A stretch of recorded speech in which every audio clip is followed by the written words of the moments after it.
কে সামিরুল, খড়ি কি সব আনিছিস না আমার আবার যায় আরো আনতে হবে?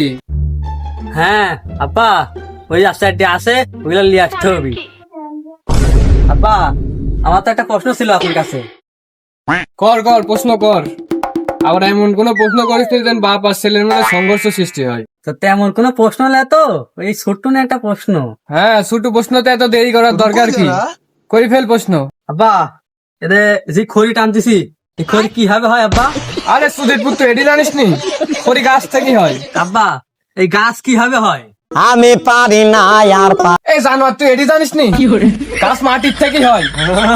আব্বা, তাহলে আমি কিভাবে হয়েছি? হ্যাঁ, তুই জানিস নি? তুই তোর খালার থেকেই হয়েছিস।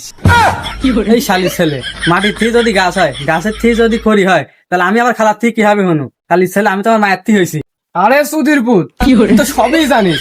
তুই সবই জানার পর আমাকে তো হুইস করার দরকার কি তোর? হ্যাঁ, আরে শালির ছেলের কাছে ছোট্ট না একটা প্রশ্ন করতে আসনু, শালির ছেলে কইলো কি আমাক? ও মা, ইস